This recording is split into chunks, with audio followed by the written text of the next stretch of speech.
मित्रांनो, सध्या महाराष्ट्राच्या राजकीय आखाड्यामध्ये भाजपमधील दोन बडे नेते हे एकमेकांच्या समोर उभा ठाकून एकमेकांच्या कानाखाली वाजवत असताना दिसत आहेत।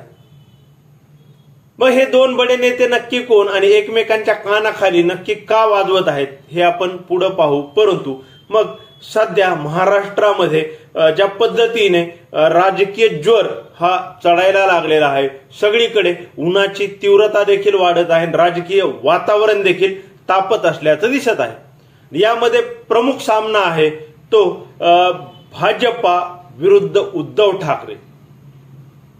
आणि मग काही दिवसांपूर्वी भाजपचे अमित शहा, ज्यांना आपण तडीपार असं देखील विरोधक म्हणतात, तर त्यांनी एक सभा घेतली आणि त्या सभेमध्ये ते असं म्हणाले की पुत्रप्रेमापोटी उद्धव ठाकरे यांची शिवसेना फुटली आणि पुत्री प्रेमापोटी म्हणजे मुलीच्या प्रेमापोटी शरद पवारांची राष्ट्रवादी काँग्रेस ही फुटली। आणि मग याबाबत जेव्हा दुसऱ्या दिवशी उद्धव ठाकरे यांना प्रश्न विचारण्यात आला तेव्हा उद्धव ठाकरे यांनी खूप छान उत्तर दिले। ते खूप राजकीय उत्तर देण्याच्या भानगडीत पडलेच नाही, परंतु त्यांना जेव्हा पत्रकारांनी विचारलं की अमित शहा तर म्हणतायत की पुत्रप्रेमापोटी तुमची शिवसेना फुटली, तेव्हा उद्धव ठाकरे म्हणाले की अमित शहांना सांगा की पुत्रप्रेमापोटी भारताने वर्ल्ड कपची फायनल ही हरलेली आहे।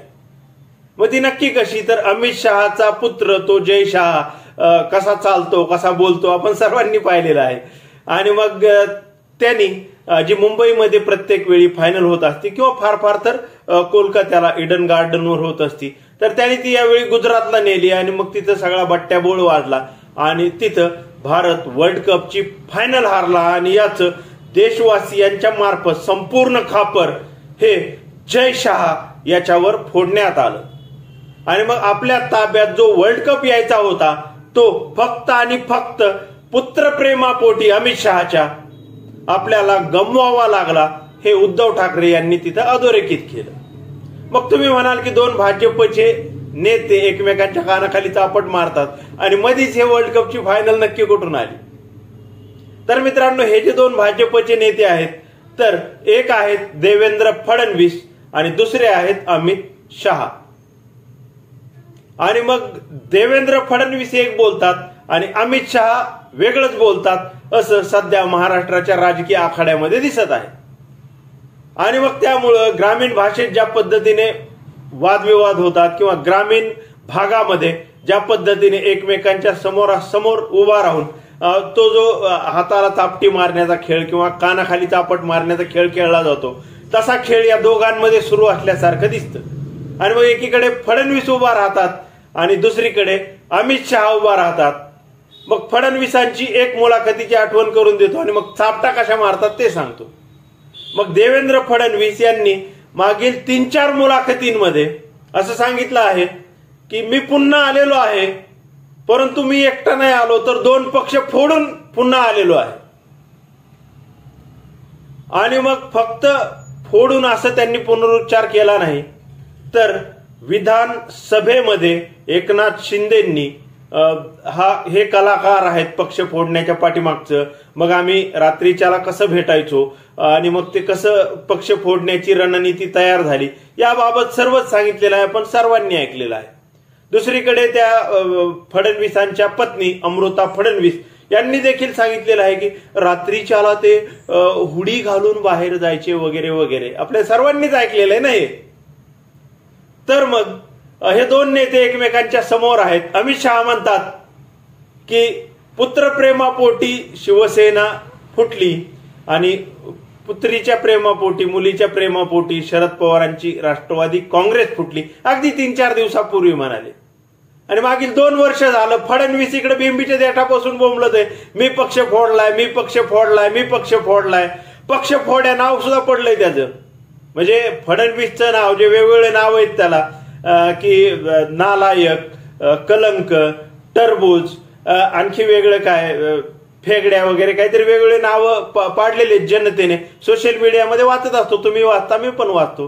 तर पक्ष फोड्या हे देखील नाव लाकूड तोड्याची गोष्ट, तशी पक्ष फोड्याची गोष्ट अशा देखील सोशल मीडियामध्ये आल्या होत्या. आणि मग इतकं सगळं 2 वर्ष सातत्याने बेंबीच्या देठापासून ओरडल्यानंतर जर अमित शहा येऊन म्हणत असतील की पुत्रप्रेमापोटी आणि पुत्री प्रेमापोटी पक्ष फुटला, तर मग ते दोघ जण असे एकमेकांच्या समोर उभा राहिलेले आहेत.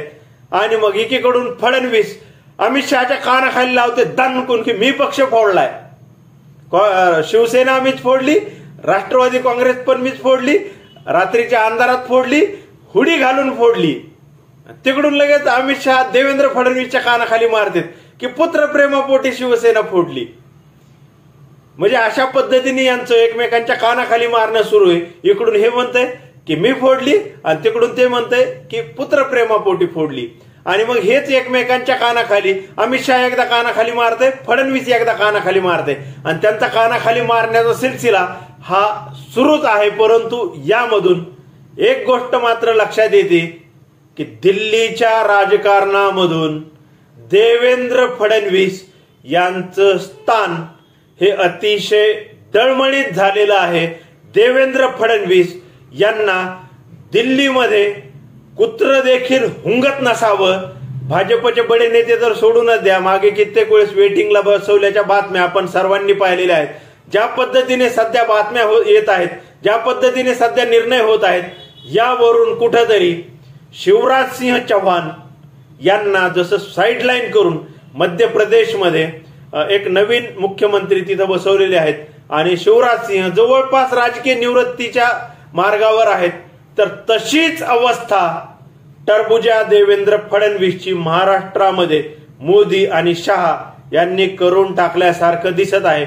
आणि मग त्याचमुळं अशा प्रकारचे परस्पर विरोधी वक्तव्य फडणवीस आणि शहामध्ये घडत असताना दिसत आहेत. आणि नजीकच्या काळात जर फडणवीसांच्या हातातून महाराष्ट्र भाजपचं नेतृत्वाचं प्रमुख पद जर गेलं आणि ते विनोद तावडे किंवा अन्य वेगळ्या नेत्याच्या ताब्यात गेलं, पंकजा मुंडे वगैरे, तर आश्चर्य वाटायला नको.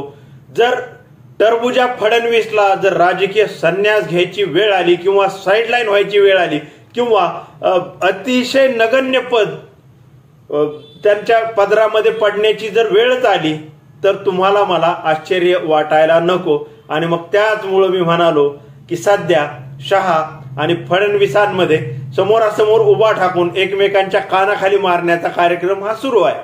आणि त्यावरूनच हे अधोरेखित होत आहे की टरबुजा फडणवीसांचं दिल्लीमधील वजन हे जवळपास संपल्यात जमा आहे. मित्रांनो, माझ्या या मताविषयी तुम्हाला नक्की काय वाटतं कमेंट करून नक्की सांगा. आजच्या पुरतं एवढंच थांबतो. धन्यवाद.